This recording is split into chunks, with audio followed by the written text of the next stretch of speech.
Hello everybody, welcome back to my channel. कैसे हैं आप सब लोग? आई होप आप लोग सब अच्छे होंगे। So I am back again with part 2 of employees state insurance act 1948। एंड इससे पहले जो पार्ट 1 था वो ऑलरेडी अपलोडेड है मेरे चैनल पे। अगर आप लोगों ने पार्ट 1 नहीं देखा है, अगर आप डायरेक्टली पार्ट 2 देख रहे हैं तो आई वुड रिक्वेस्ट यू कि प्लीज़ आप पहले पार्ट 1 देख लें, ताकि आपको जो एक कनेक्टिविटी है, सीक्वेंस है, वो समझ में आ जाए। एंड उस वीडियो में मैंने about the history of this act भी डिस्कस करा है, तो आपको वो पहले देखना चाहिए। एंड बिफोर मूविंग अहेड, अगर आप लोग मेरे चैनल पे न्यू हैं, अगर आप ये वीडियो फर्स्ट टाइम देख रहे हैं, तो मेरे चैनल को ज़रूर सब्सक्राइब कर दीजिएगा एंड बेल आइकन को भी प्रेस कर दीजिएगा, ताकि जब भी मैं न्यू वीडियो अपलोड करूँ आपको सबसे पहले नोटिफिकेशन मिल जाए। And after watching this video, अगर आपको वीडियो पसंद आती है, अगर आपको मेरे पढ़ाने का स्टाइल पसंद आता है, तो प्लीज़ मेरे चैनल को लाइक कर दीजिएगा, शेयर कर दीजिएगा, कमेंट्स कर दीजिएगा। So let get started with part 2 of employees state insurance act 1948। सो कल वाली वीडियो में मेरे से एक चीज़ स्किप हो गया था, एप्लीकेबिलिटी, जिसमें मैंने बहुत ज़्यादा डिटेल्स में नहीं बताया था, बट इसको हम आज डिस्कस कर लेते हैं फिर से। एप्लीकेबिलिटी की अगर बात करें तो ये देखेंगे कि कौन कौन सी फैक्ट्रीज़ में ये अप्लाई होता है, इसका जो लिमिट है वो क्या है, कि एम्प्लॉय लिमिट क्या है, इसको देखते हैं। Under section 212 the ESI act is applicable to all non seasonal factories employing 10 or more person. इसका मतलब है कि जितनी भी फैक्ट्रीज नॉन सीजनल है, मतलब all the factories other than non seasonal, जहाँ पर 10 या 10 से ज़्यादा एम्प्लॉयज़ काम करते हैं, वहाँ पर ये पर्टिकुलर एक्ट अप्लाई हो जाएगा। The state government has extended the coverage under section 1 sub section 5 of the act to shop. अगर हम कवरेज की बात करें तो स्टेट गवर्नमेंट द्वारा as per section 1 sub section 5 ये एक्ट कहाँ कहाँ कवर होता है, तो इसको देखते हैं। शॉप्स में, होटल्स में, रेस्टोरेंट्स में, then cinema including preview theatres, road motor transport undertakings, newspaper establishments, private medical institutions, educational institutions, and to contract and casual employees of municipal corporation, municipal bodies employing 10 or more person in a certain state UT, that means union territory, where state government is the appropriate government।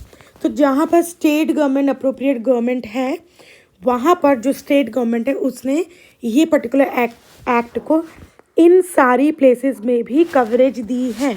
मतलब shops, hotel, restaurant, cinema halls, preview theatres, road motor transport undertaking, newspaper establishment, private medical institutions, education, then उसके बाद contract and casual employees of municipal corporation, municipal body, यहाँ पर आपको ESI act मिल जाएगा।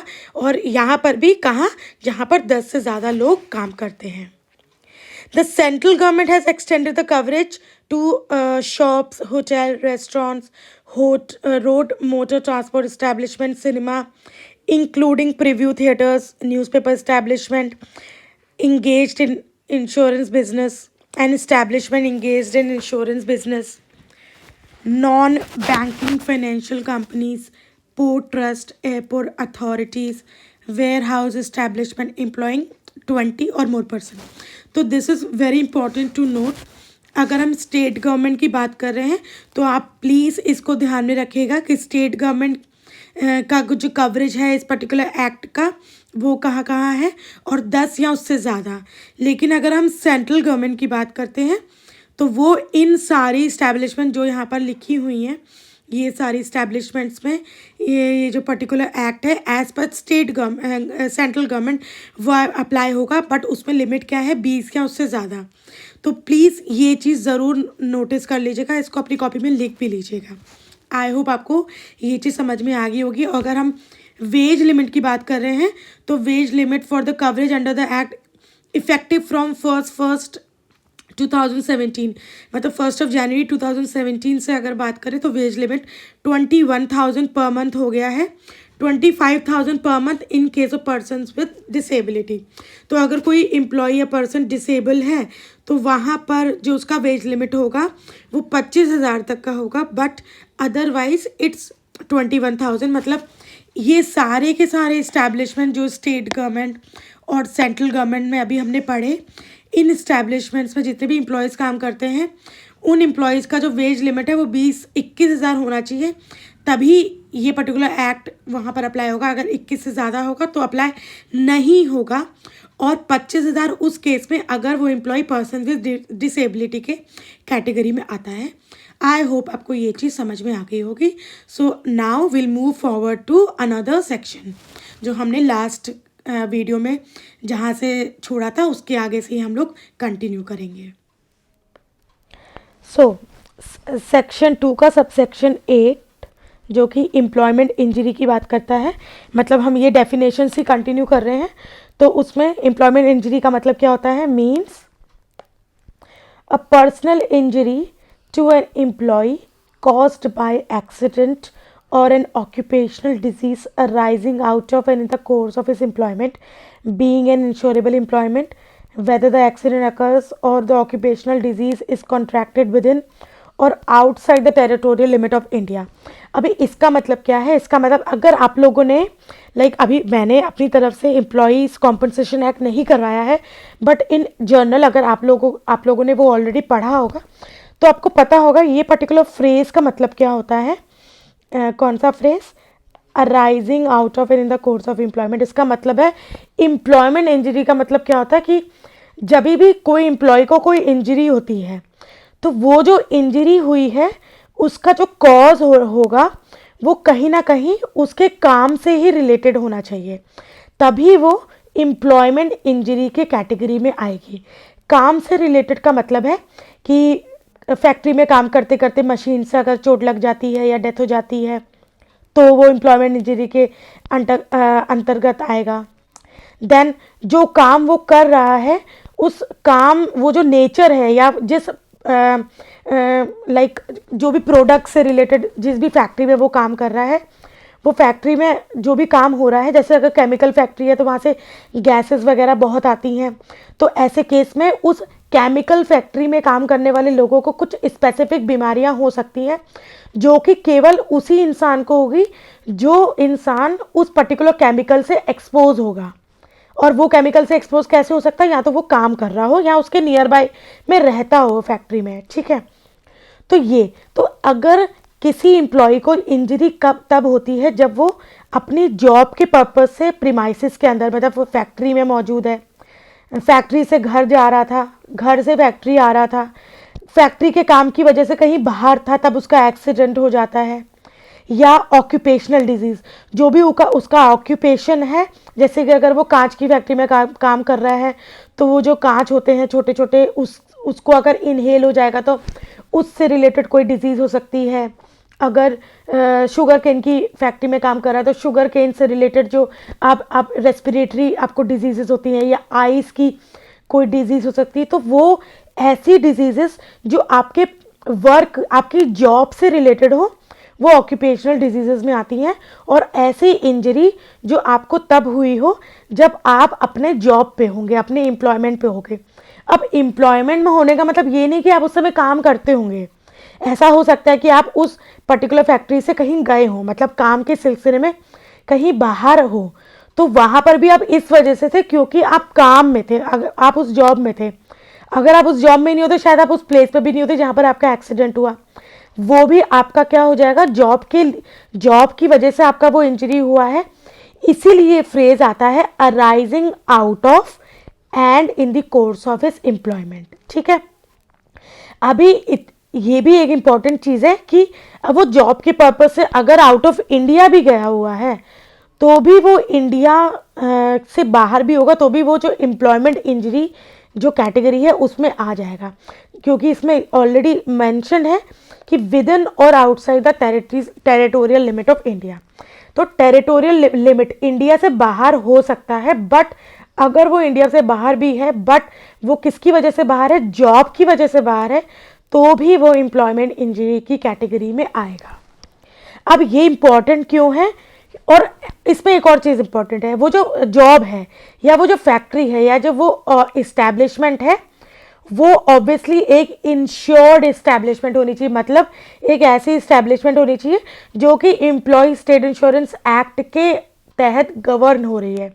अगर वो establishment में, अगर उस इस्टेब्लिशमेंट पे ये पर्टिकुलर एक्ट लागू ही नहीं हो रहा है, तो फिर तो वो इंजरी होती है नहीं होती है, वो इस पर्टिकुलर एक्ट के अंदर गवर्न नहीं होगी, वो किसी और एक्ट के अंदर गवर्न होगी। इस एक्ट के अंदर अगर एम्प्लॉयमेंट इंजरी को लाना है तो पहली बात तो ये है कि वो उस फैक्ट्री या प्रीमाइसिस में अगर हो रही है जो फैक्ट्री या इस्टेब्लिशमेंट के ऊपर ईएसआई एक्ट लगता है, और दूसरा वो जो जिस इंसान को वो इंजरी हुई है, वो इंसान को वो इंजरी काम के दौरान हुई है, अपने जॉब के दौरान हुई है, या तो काम करते समय हुई है मशीन से, फैक्ट्री के अंदर प्रीमाइसिस में था, जैसे कि लेट सपोज लिफ्ट में जा रहा था, लिफ्ट खराब हो गई, या लिफ्ट का मैन्युफैक्चरिंग डिफेक्ट था, वहाँ उसको कोई एक्सीडेंट हो गया, मशीन में काम कर रहा था, उसका हाथ कट गया, ब्लाइंड हो गया, पैर कट गया, हाथ कट गया, कुछ भी हो सकता है, या जो उसी काम के सिलसिले में वो आउट ऑफ प्रीमाइसिस था, मतलब फैक्ट्री की बिल्डिंग से बाहर था लेकिन काम के सिलसिले में बाहर था, उस दौरान उसके साथ ऐसा कुछ होता है, तो वो भी काइंड ऑफ जो एम्प्लॉयमेंट इंजरी है उसके अंदर आ जाएगा। Then comes employee. अभी एम्प्लॉय की डेफिनेशन क्या है ये देख लेते हैं। Means any person employed for the wages, means any person employed for the wages or in connection with the factory or in connection with the work of the factory or establishment to which this act applies। अभी इसमें हम directly देखते हैं employ कौन कौन होता है। तो सबसे पहला है who is directly employed by the principal employer, ऐसा एम्प्लॉय जो कि प्रिंसिपल एम्प्लॉय ने डायरेक्टली खुद से ही अपॉइंट करा है, ऑन एनी वर्क और इंसिडेंटल और प्रीलिमिनरी और कनेक्टेड विद द वर्क, जो या तो मेन वर्क के लिए अपॉइंट करा है या ऐसा कोई काम जो काइंड ऑफ मेन वर्क से कनेक्टेड है, तो वो एम्प्लॉय की कैटेगरी में आएगा, right. Now a person who is employed by और थ्रू एन इमीडिएट एम्प्लॉयर, मतलब ऐसा एम्प्लॉय या ऐसा पर्सन जो कि इमीडिएट एम्प्लॉयर द्वारा अपॉइंट हुआ है, on the premises of the factory or establishment or under the supervision of principal employer. अभी देखो प्रिंसिपल एम्प्लॉयर क्या होता है, इमीडिएट एम्प्लॉयर क्या होता है, ये हम आगे पढ़ेंगे, इसमें इसकी डेफिनेशन दी होगी, ठीक है। तो पहला, अगर आपको किसी प्रिंसिपल एम्प्लॉय ने डायरेक्टली एम्प्लॉय करा है उस पर्टिकुलर काम को करने के लिए, या ऐसा काम जो मेन वर्क से कनेक्टेड है फैक्ट्री में या एस्टैब्लिशमेंट में, ठीक है, वो भी एम्प्लॉय बन जाएगा। ऐसा कोई पर्सन जिसको इमीडिएट एम्प्लॉयर ने हायर करा है for working on the premises of the factory और एस्टैब्लिशमेंट और which is under the supervision, ऐसा एस्टैब्लिशमेंट, ऐसा फैक्ट्री जो कि प्रिंसिपल एम्प्लॉयर के सुपरविजन में है तो प्रिंसिपल एम्प्लॉयर के सुपरविजन में, लेकिन एम्प्लॉय उस आदमी को कौन कर रहा है काम करने के लिए, इमीडिएट एम्प्लॉयर, तो भी वो एम्प्लॉय की कैटेगरी में आ जाएगा। और हिज एजेंट, या तो उस पर्सन को या उस पर्सन को किसी एजेंट ने क्या करा है, एम्प्लॉय करा है, which is ordinarily part of the work of the factory, किसी भी काम के लिए जो कि मेन जो फैक्ट्री और इस्टेब्लिशमेंट है उसी से रिलेटेड काम के लिए हो। तो 3-4 कैटेगरीज है। Why this is important, why I am teaching you this, क्योंकि इससे क्वेश्चंस आ सकते हैं, आपसे डायरेक्टली क्वेश्चन पूछा जा सकता है कि कौन सा स्टेटमेंट एम्प्लॉय के रेफरेंस में गलत है या कौन सा स्टेटमेंट एम्प्लॉय के डेफिनेशन के रेफरेंस में सही है। तो ऐसे करके क्वेश्चंस पुट अप हो सकते हैं, ठीक है। Then third is whose service are temporarily rent or let on hire to the principal employer, ऐसा पर्सन जिसकी जो सर्विसेज है टेम्परेरी वे में हायर की गई है प्रिंसिपल एम्प्लॉय ने, लाइक प्रिंसिपल एम्प्लॉयर ने उसको परमानेंटली नहीं रखा है लेकिन फॉर द टाइम बिंग उसका काम लिया जा रहा है, तो भी वो एम्प्लॉय की कैटेगरी में आ जाएगा। आई होप आपको ये समझ में आ गई होगी।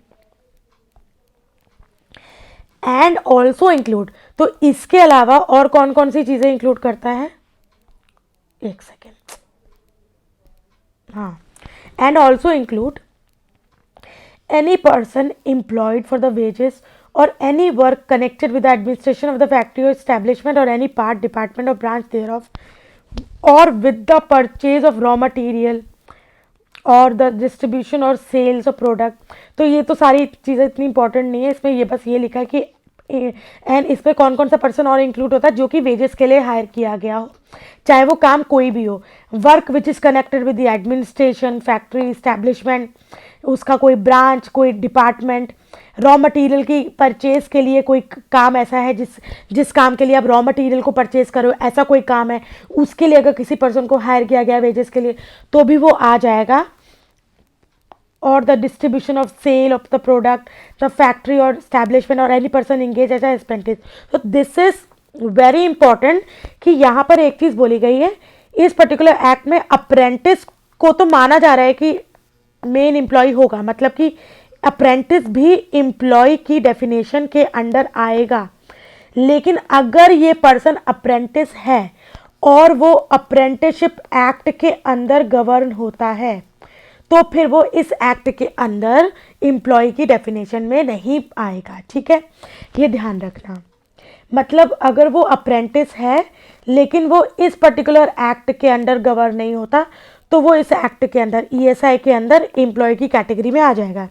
लेकिन अगर कोई person as a apprentice hire हुआ है, बट वो जो अप्रेंटिस हायर हुआ है वो अप्रेंटिसशिप एक्ट 1960 के अंदर गवर्न हो रहा है, उसको इस एक्ट के अंदर बेनिफिट्स हैं वो मिल रहे हैं, तो फिर वो पर्सन भले ही अप्रेंटिस है लेकिन ईएसआई के एक्ट के अंदर वो नहीं आएगा।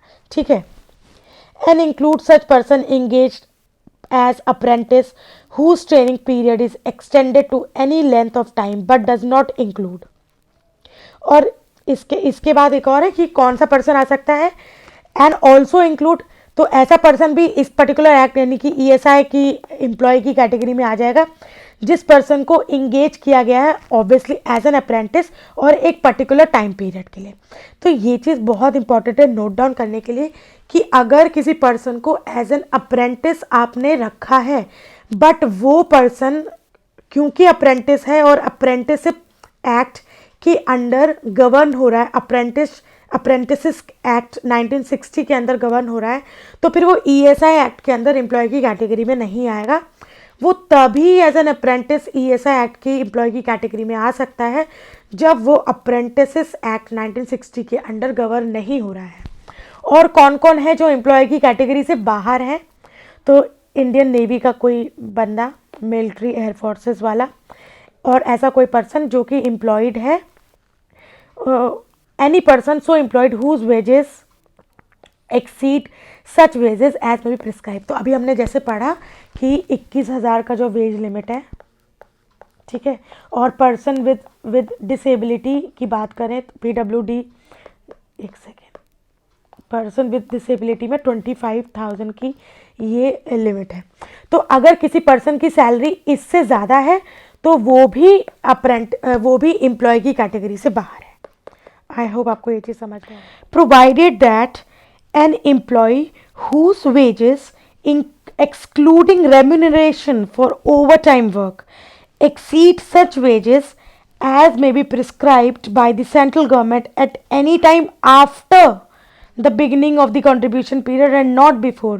तो इसमें ये लिखा है कि अगर किसी एम्प्लॉय का जो वेजेस है वो जो लिमिट है, कौन से लिमिट, 21,000 और 25,000 वाली लिमिट से बढ़ जाती है। ठीक है, अब देखो बढ़ जाने का मतलब क्या होता है कि अगर देखो ये जो लिमिट दी गई है 21,000 या 25,000, ये लिमिट देने का मतलब ये है कि अगर आपकी सैलरी इससे ज़्यादा होगी तो आप ईएसआई एक्ट के अंदर गवर्न नहीं हो पाओगे। मतलब किसी एम्प्लॉय की सैलरी इससे ज़्यादा है तो वो ईएसआई एक्ट के अंदर कवर नहीं होगा। ठीक है, सिंपल मतलब ये होता है।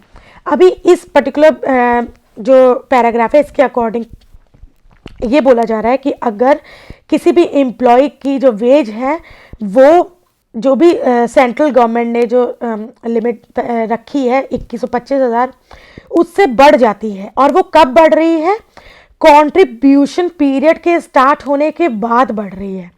अगर कंट्रीब्यूशन पीरियड ये स्टार्ट होने वाला है उससे पहले बढ़ गई 21,000, अभी तक तो वो 10,000 रुपये चल रही थी, जैसे उसका कंट्रीब्यूशन पीरियड आने लग गया उसके बाद तो उसके तुरंत पहले ही उसकी 25,000 सैलरी हो गई या 30,000 हो गई फॉर एग्जांपल, तो वो फिर उस पर्टिकुलर एक्ट के अंदर कवर नहीं होगा। लेकिन अगर आपकी सैलरी 21 से कम थी, फिर कंट्रीब्यूशन पीरियड आया और कंट्रीब्यूशन पीरियड के आने के बाद आपकी सैलरी जो लिमिट है 21,000 या 25,000, अगर आप हैंडीकैप या फिजिकली डिसेबल हो, 25,000 है, उससे बढ़ जाती है। और वो कब बढ़ रही है? कंट्रीब्यूशन पीरियड के बाद। तो आप ईएसआई में कंट्रीब्यूट करोगे तो आप ईएसआई के लिए ईएसआई एक्ट के अंदर कवर होगे। और कब तक कवर होगे? Until the end of that period, जब तक आपका कंट्रीब्यूशन पीरियड खत्म नहीं हो जाता। आई होप आपको ये चीज समझ में आई होगी। इसको एक बार और देख लो। इसमें लिखा है कि अगर एक एम्प्लॉय जिसकी अगर उसकी वेज लिमिट, जो कि सेट वेज लिमिट है सेंट्रल गवर्नमेंट द्वारा 21 या 25, ठीक है, उससे बढ़ जाती है। अब वो कब बढ़ रही है? उसका कंट्रीब्यूशन पीरियड स्टार्ट होने के बाद बढ़ रही है। तो भी वो एज एन एम्प्लॉय ईएसआई के अंदर कवर होता रहेगा जब तक उसका कंट्रीब्यूशन पीरियड चल रहा है। वो वाला हर बार का नहीं, जो पर्टिकुलर कंट्रीब्यूशन पीरियड, क्योंकि एक साल में 2 कंट्रीब्यूशन पीरियड आते हैं। तो जस्ट अ मिनट, अगर किसी भी एम्प्लॉय की सैलरी कंट्रीब्यूशन पीरियड स्टार्ट होने के बाद इंक्रीज होती है, और इंक्रीज का मतलब है जो भी लिमिट सेट है उससे ज़्यादा बढ़ जाती है, 21,000 या 25,000 से ज़्यादा हो जाती है, तो भी क्योंकि वो मिडिल ऑफ कंट्रीब्यूशन पीरियड है, तो वो तब तक अपना कंट्रीब्यूशन देगा जब तक वो वाला पर्टिकुलर कंट्रीब्यूशन चल रहा है। ऑब्वियसली नेक्स्ट कंट्रीब्यूशन पीरियड के लिए फिर वो मतलब नेक्स्ट कंट्रीब्यूशन पीरियड के लिए वो एलिजिबल नहीं होगा। ठीक है, आई होप आपको ये चीज़ समझ में आई होगी। और ये जो लिमिट, ये जो एक जो कंडीशन है वो क्यों कौन सी वाली है? अगर आपका जो वेज लिमिट है वो कब बढ़ रहा है? After the at the time, any time after and not before the beginning of the contribution period। अगर contribution period के start होने से पहले ही आपकी 21,000 या 25,000 से बढ़ जाती है वेजेस, तो फिर आप कवर नहीं होगे, फिर आप एलिजिबल नहीं रहोगे वो कंट्रीब्यूट करने के लिए, और इंश्योर्ड एम्प्लॉय नहीं माने जाओगे। लेकिन अगर आपका कंट्रीब्यूशन पीरियड जब स्टार्ट हुआ तब तो आपकी सैलरी 10,000 रुपये थी, लेकिन जैसे ही आपका कंट्रीब्यूशन पीरियड स्टार्ट हो गया उसके बाद आपकी सैलरी बढ़ के 30,000 हो गई, तो भी आपका वो पर्टिकुलर जो कंट्रीब्यूशन पीरियड है उतने कंट्रीब्यूशन पीरियड के लिए आप क्या रहोगे? एलिजिबल रहोगे। लेकिन उसके बाद वाला जो सेकंड कंट्रीब्यूशन पीरियड आएगा उसके लिए अगेन आप नॉट एलिजिबल माने जाओगे। आई होप आपको ये चीज़ समझ में आ गई होगी, and this is very very important. Exempted employee कौन हुआ? Means an employee who is not liable under this act to pay the employees contribution. तो अभी हमने जैसा पढ़ा ना, जिसको मैं इन नॉट एलिजिबल एंड एलिजिबल बोल रही थी, तो ऐसा एम्प्लॉय जो कॉन्ट्रीब्यूशन नहीं दे सकता इस पर्टिकुलर एम्प्लॉय ईएसआई एक्ट में, या इस पर्टिकुलर ईएसआई एक्ट में, तो वो एग्जेम्प्टेड एम्प्लॉय माना जाएगा। और ये वाली डेफिनेशन भी इंपॉर्टेंट है क्योंकि इससे भी क्वेश्चन आता है। इससे क्वेश्चन ऐसे आ सकता है, who is an exempted employee as per employees state insurance act 1948। और आपसे 3-4 डेफिनेशन दी होंगी, आपको बताना पड़ेगा। ठीक है ना। Who is the family? Means all और any of the following relative of an insured person. अभी किसी भी इंश्योर्ड पर्सन का जो रिलेटिव इसमें से जो होगा वो उसकी फैमिली मानी जाएगी। स्पाउस, अगर फीमेल एम्प्लॉय है तो हस्बैंड, मेल एम्प्लॉय है तो वाइफ। माइनर, इलेजिटिमेट और adopted child dependent upon the insured person. ऐसा लेजिटिमेट एंड अडॉप्टेड चाइल्ड जो कि माइनर है और जो कि इंश्योर्ड पर्सन के ऊपर डिपेंडेंट है। A child who is wholly dependent on the earning of the insured person and who is receiving education till he or she attains the age of 21 years। ठीक है, ऐसा चाइल्ड जो कि पूर्णतः insured person की earning पे dependent है, और वो पहला केस क्या है? वो शिक्षा प्राप्त कर रहा है तब जब तक वो 21 साल की उम्र पार ना कर जाए, तो 21 ईयर्स तक। और सेकंड, अगर वो एक अनमैरिड डॉटर है तो। फोर्थ क्या होगा? A child who is infirm by reason of any physical और मेंटल। इन्फर्म का मतलब होता है जो कि फिजिकली एंड मेंटली अनसाउंड है, सिंपल। फिजिकली और मेंटल एबनॉर्मेलिटी और injury and who is wholly dependent on the earning of insured person so long as the infirmity continues. ऐसा चाइल्ड जो कि इन्फर्म है, मतलब जो फिजिकली या मेंटली अनसाउंड है और वो पूर्णतः डिपेंडेंट है इंश्योर्ड पर्सन की अर्निंग पे, और ये जो इन्फर्मिटी है जब तक चलेगी तब तक ये चीज़ कायम रहेगी, लाइक वो तब तक फैमिली में आएगा, क्योंकि इन्फर्म चाइल्ड के केस में एज लिमिट जो है, जो 25 ईयर्स हमने लास्ट टाइम पढ़ी थी, वो यहाँ पर काउंट नहीं करती, और अगर इसके अकॉर्डिंग देखा जाए तो 21 ईयर्स, ठीक है। नाउ हु इज फोर्थ, अभी तक हमने, अभी कौन सा था, थर्ड वाला था ना, सॉरी फोर्थ ये था, now this is the fifth one. Dependent parents whose income from all the sources does not exceed such income as may be prescribed। और उसके डिपेंडेंट पेरेंट्स, जो भी एम्प्लॉई इंश्योर्ड एम्प्लॉई है, उसके ऊपर अगर उसके पेरेंट्स भी निर्भर हैं और पेरेंट्स के पास जो भी इनकम है या तो इनकम नहीं है, और अगर इनकम कम है, जो भी लिमिट सेट है, सपोज सेंट्रल गवर्नमेंट ने कोई लिमिट सेट करी होगी कि अगर पेरेंट्स की इनकम ये लिमिट से ज़्यादा है तो वो डिपेंडेंट की कैटेगरी में नहीं माने जाएंगे। तो अगर पेरेंट्स की इनकम इस लिमिट जो कि सेंट्रल गवर्नमेंट द्वारा सेट है उससे कम है या बिल्कुल इनकम नहीं है तो वो डिपेंडेंट की कैटेगरी में आ जाएंगे। In case the insured person is unmarried and he or her parents are not alive, a minor brother or sister wholly dependent on the earning of the insured person।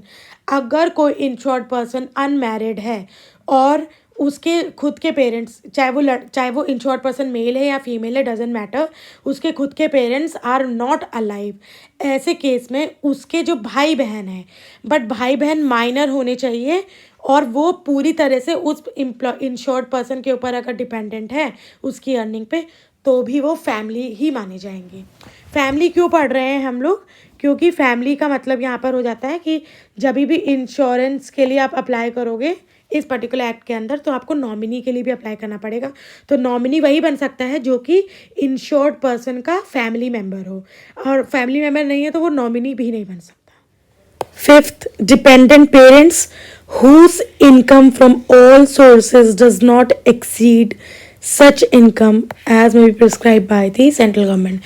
तो family की definition में dependent parents भी आ जाएंगे, चाहे वो employ female है या mail है, मेल या फीमेल, दोनों ही केस में इन दोनों के या आइदर के पेरेंट्स, मदर फादर भी डिपेंडेंट फैमिली की डेफिनेशन में आएंगे अगर इनकी जो इनकम है वो जो भी सेंट्रल गवर्नमेंट ने इनकम सेट करी उससे कम है।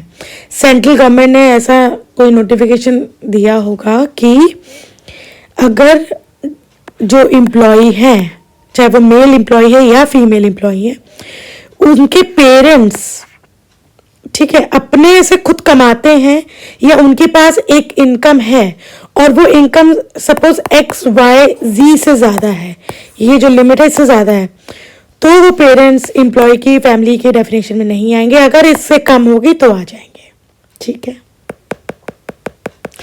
In case of insured person, in case the insured person is unmarried, अगर वो एम्प्लॉई जिसको हम इंश्योर्ड पर्सन भी बोल रहे हैं, which is the matter of discussion right now, वो अनमैरिड है एंड हिज और पेरेंट्स आर नॉट अलाइव, और उसके पेरेंट्स भी अभी जिंदा नहीं है, तो ऐसे सिनेरियो में जो उस इंश्योर्ड पर्सन के माइनर भाई और बहन होंगे जो कि पूरी तरह से डिपेंडेंट है उनकी अर्निंग पे, वो भी फैमिली हो गए।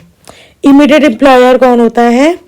इन relation to employee employed by और थ्रू हिम, ऐसा person who has undertaking the work of execution, who has undertaken the execution on the premises और under the supervision of the principal employer, मतलब कि ऐसा कोई person जो कि जो भी फैक्ट्री और एस्टैब्लिशमेंट का काम है उसको अंडरटेक कर रहा है, प्रिंसिपल एम्प्लॉयर के सुपरविजन में काम कर रहा है, या प्रिंसिपल एम्प्लॉयर ने कोई एजेंट अपॉइंट करा है उसके सुपरविजन में काम कर रहा है, तो वो सारे वो पर्सन इमीडिएट एम्प्लॉयर की कैटेगरी में आ जाएगा। एंड इमीडिएट एम्प्लॉयर में कॉन्ट्रैक्टर भी आता है, ठीक है, ये ध्यान रखना। Then who is an insured person means a person who is or was an employee in respect of whom contribution are or were paid under this act. इस एक्ट के अंडर जिस एम्प्लॉय के रिस्पेक्ट में, जिस employ के लिए contribution दिया जा रहा है एज पर ESI एक्ट, वो जो एम्प्लॉय है जिसके रिस्पेक्ट में कंट्रीब्यूशन दिया जा रहा है एज पर ESI एक्ट, और उसको ESI एक्ट इंश्योरेंस के बेनिफिट्स मिल रहे हैं, चाहे वो मेटर्निटी बेनिफिट्स हो, सिकनेस बेनिफिट्स हो, मेडिकल बेनिफिट्स हो, उस एम्प्लॉय को इंश्योर्ड पर्सन बोला जाएगा। Now what is permanent partial disablement? ऐसी disablement of a permanent which is of permanent nature, या तो वो परमानेंट नेचर की हो या उसने क्या कर दिया हो, it has reduced the earning capacity of the employee in every employment to which he was capable of undertaking at the time of accident resulting in the disablement. अगर कोई ऐसा एम्प्लॉय है जिसकी जो डिसेबलमेंट है वो नेचुरली परमानेंट नेचर की है, या उस डिसेबलमेंट की वजह से उसकी अर्निंग कैपेसिटी ना केवल उस एम्प्लॉयमेंट जो वो काम एक्सीडेंट के समय कर रहा था उसमें घटी है, बल्कि बाकी के काम भी नहीं कर पा रहा है वो, तो वो परमानेंट पार्शियल डिसेबलमेंट में आ जाएगा। Now this is permanent partial disablement, ठीक है। कोई ऐसी डिसेबलमेंट जो परमानेंट हो, जैसे कि एक आंख चली गई, एक पैर चला गया, एक हाथ चला गया, वो चीज क्या है? Although it is partial yet it is permanent, ठीक है। Provided that every injury specified in part 2 of second schedule of the act shall be deemed to be under permanent. तो ये जो इंजरी है ये किस में मेंशन होनी चाहिए? सेकेंड शेड्यूल के पार्ट 2 में मेंशन होनी चाहिए। पहली बिल्कुल स्पेशल जो रिक्वायरमेंट है वो यही है कि जिस इंजरी के लिए हम बोल रहे हैं कि उसको ये इंजरी हुई है जिसकी वजह से, वो जो इंजरी है परमानेंट नेचर की है, जिसकी वजह से उसकी जो अर्निंग कैपेसिटी है वो किसी भी जॉब को करने में इनकेपेबल है वो, और वो जो पर्टिकुलर इंजरी है उसको सेकंड शेड्यूल के पार्ट 2 में होना जरूरी है। सपोज लेट से, एक एग्जांपल दे रही हूँ, उसका एक हाथ टूट गया है, वो पता चल रहा है कि उसको डिसेबलमेंट हुआ है बिकॉज उसका हाथ नहीं है और वो पार्शियल डिसेबलमेंट है। येट अगर हैंड का जो लॉस है वो सेकंड शेड्यूल में मेंशन नहीं है, सेकंड शेड्यूल के पार्ट 2 में मेंशन नहीं है, तो भी वो इस कैटेगरी में नहीं आएगा। तो it has to be mention under the second schedule of part 2, sorry under part 2 of second schedule. Permanent total disablement means disablement of permanent nature which incapacitates an employee for all the work. मतलब कि एक ऐसी disablement जो permanent nature की है और वो total है, पूर्णतः ही डिसेबल है, जिसकी वजह से वो कुछ भी काम नहीं कर पा रहा है, तो ऐसे केस में उसकी डिसेबलमेंट को हम बोलेंगे परमानेंट टोटल डिसेबलमेंट, और वो particular disablement shell be deemed to be specified under part 1 of the second schedule or any combination of injuries in part 2. या तो परमानेंट टोटल डिसेबलमेंट पार्ट 1 और सेकंड शेड्यूल में mention होगी, तब उसको हम बोलेंगे कि वो परमानेंट टोटल डिसेबलमेंट है, या फिर पार्ट 2 में अगर कोई इंजरी मेंशन है, सपोज उसको एक से ज़्यादा इंजरीज हुई हैं, मतलब एक से ज़्यादा 4-5 इंजरीज हुई हैं और जिसकी वजह से वो परमानेंट टोटल डिसेबलमेंट उसको हो गया है, और वो सारों जितनी भी 4 या 5 इंजरीज हैं वो पार्ट 2 में मेंशन है, पार्ट 1 में मेंशन नहीं, लेकिन पार्ट 2 में मेंशन है, तो वो भी हो जाएगा, लेकिन कॉम्बिनेशन होना चाहिए। इसमें ये बोल रहा है, अब जैसे परमानेंट पार्शियल डिसेबलमेंट में एक इंजरी होगा और वो पार्ट 2 में मेंशन होगा, परमानेंट टोटल डिसेबलमेंट में क्या है, एक इंजरी हुई है, या तो एक इंजरी और पार्ट 1 में मेंशन है सेकेंड शेड्यूल के, या एक से ज्यादा इंजरीज हैं और वो ऑल्दो पार्ट 1 में मेंशन नहीं है बट पार्ट 2 में मेंशन है, तो भी हम मानेंगे कि वो क्या है, परमानेंट टोटल डिसेबलमेंट है। Where the aggregate percentage of the loss of earning capacity is more than, और जो 3-4 इंजरीज हुई हैं जिसको हम बोल रहे हैं उसका टोटल भी 100% आना चाहिए। ठीक है,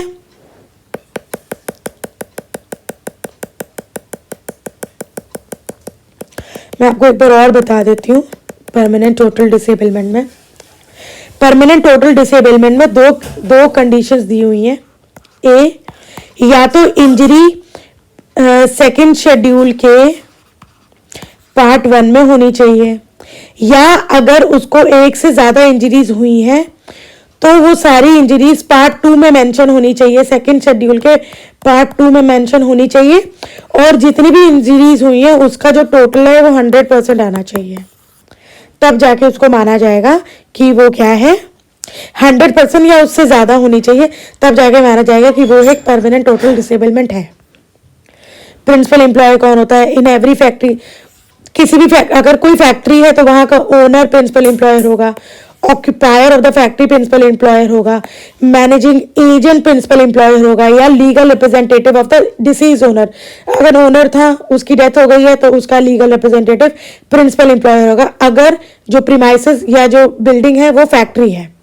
अगर कोई इस्टेब्लिशमेंट है और वो और that establishment is under the control of any department of any government, तो the authority appointed by the government. अगर वो इस्टेब्लिशमेंट एक ऐसी इस्टेब्लिशमेंट है जो कि सरकार के किसी डिपार्टमेंट, मतलब कोई ऐसा डिपार्टमेंट है जो कि जिसमें सरकार ने नहीं, इसको ऐसे देखते हैं, कोई इस्टेब्लिशमेंट जो कि एक सरकारी इस्टेब्लिशमेंट है जहां पर गवर्नमेंट ने क्या कर रखा है, अपॉइंट करा हुआ है किसी को, तो वहां पर वो पर्सन, क्योंकि वो गवर्नमेंट के द्वारा ही अपॉइंटेड है और that establishment is under the control of government, under the control of the department which is of government.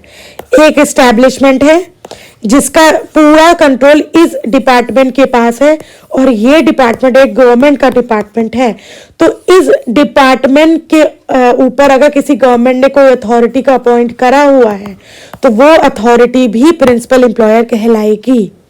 इसके अलावा कोई ऐसी इस्टेब्लिशमेंट जिस इस्टेब्लिशमेंट का पूरा सुपरविजन किसी एक पर्सन के ऊपर है तो वो पर्सन प्रिंसिपल एम्प्लॉयर बन जाएगा। Now, what is temporary disablement? Means a condition resulting from an employment injury which requires medical treatment and renders an employee as a result of such injury temporarily incapable of doing the work which he was doing prior. एक ऐसी disablement जिसकी वजह से उसका मतलब एक ऐसा उसको डिसेबलमेंट हुआ है, टेम्परेरी डिसेबलमेंट। ये कैसे पता चलेगा कि उसको कोई इंजरी हुई है जिसका ट्रीटमेंट चल रहा है और उस इंजरी के चलते वो कुछ दिनों के लिए, कुछ टाइम के लिए अपने काम को नहीं कर पा रहा है, he is incapable of doing that work, तो माना जाएगा कि वो एक टेम्परेरी डिसेबलमेंट है। वेजेस क्या होते हैं? All remuneration paid or payable in cash to employee if the terms of the contract of employment express or implied were fulfilled and also include payment of employee in respect of सारे payment, वो wages क्या होते हैं? वो सारे remuneration जो उसको मिल रहे हैं कैश में, अगर वो कोई किसी वर्क के लिए हायर किया गया है और as a contract of employment उसको वो रेम्यूनरेशन मिल रहे हैं, चाहे वो कॉन्ट्रैक्ट एक्सप्रेस था चाहे वो इम्प्लाइड था। इस वेजेस में और क्या क्या इंक्लूडेड है?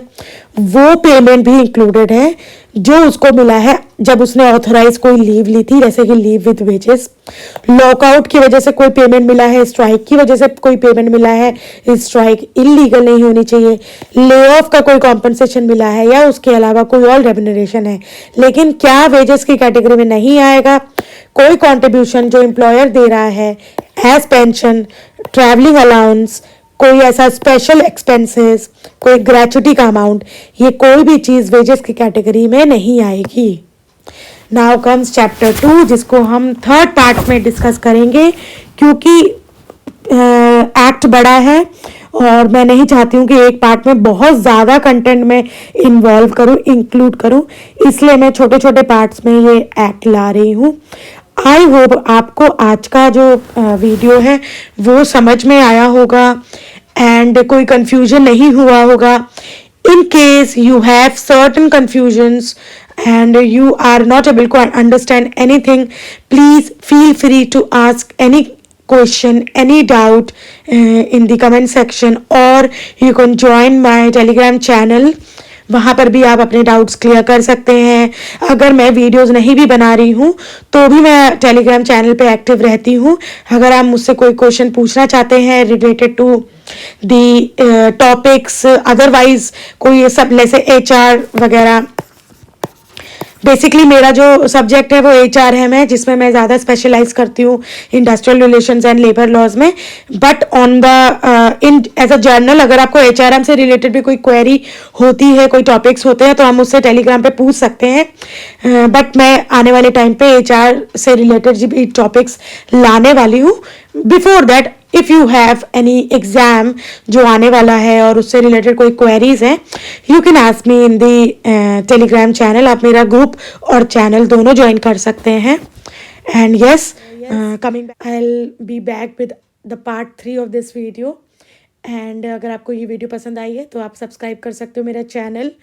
And yes, okay, till then, bye bye, take care, keep learning, be safe.